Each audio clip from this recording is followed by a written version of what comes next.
my advisor now. Okay, okay. What's going on, man? How you doing?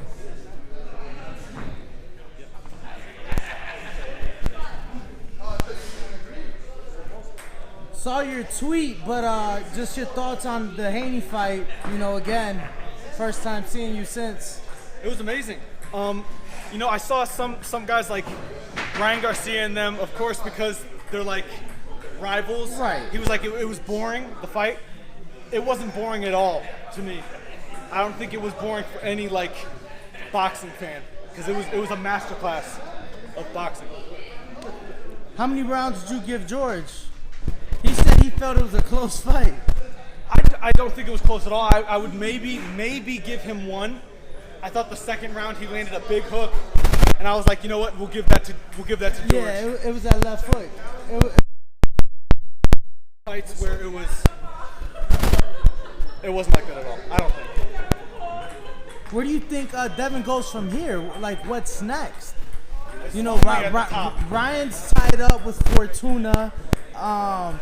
There's a whole other side of the street with Gervonta. I don't know. The WBA could mandate that since he is the regular champ. Tank is. Right. So, where do you think Devin goes from here? Honestly, wherever he wants. Literally wherever he wants. If he wants that Tank fighter, if he wants the Ryan Garcia fight, he'll get it.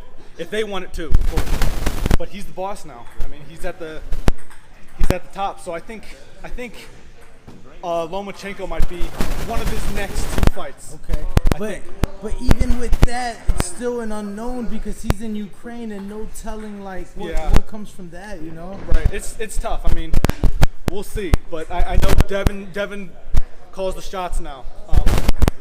So he'll get any fight he wants. What does that say? What does that say about his career at only 23, especially with the the adversity with this fight, in Australia and all the BS leading up? Devin's a real one. There's not like a lot of boxers nowadays who want to fight, but Devin's one of those guys who wants to fight. And I mean, like if you look at the purse for the fight, he took a huge cut in the purse. He went over into enemy territory without his dad, without his trainer even. Man. Bob Ware was detained. They had him detained in the detention center in Melbourne, and eventually he came back. But it was quite interesting. He had all the odds stacked against him, and most fighters today would not do that. So he's those kind of fighters last. Those are the legendary kind of fighters. Even with the weigh-in, George criticized Devin of going to Australia too late, saying that he should have got out there before, to cut the weight. I think that's all head games, but Devin was on weight, and the fight turned out exactly how I thought it would.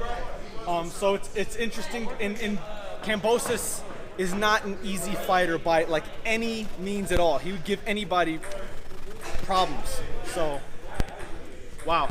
The beautiful thing to see, right? After the fight, you and many other fighters in the game, regardless of promotion, for the most part, gave Devin his due credit and gave him his flowers, for going out there and becoming undisputed. Yeah, I mean, he deserves it. If you've seen the photos of him working since he was a baby, he deserves it. It's people see it now, but it's a long time coming. Like I've seen it personally, so he deserves it, and he's doing everything it takes to get to that point. No shortcuts at all with Devin, Bill, or any people on his team. It's awesome. Well, Nico, thank you very much, and appreciate your thoughts on the fight. Yes, sir. Thank you. All right, man. What up, YouTube family? Don't forget to hit that like button. Subscribe to the YouTube channel. Help us get to that 1 million subscribers. We're on the road to 1 million. And obviously, we have other great content on our Patreon channel. So since this video is over, head on over to our Patreon and check out all the exclusive content or right here on our YouTube members.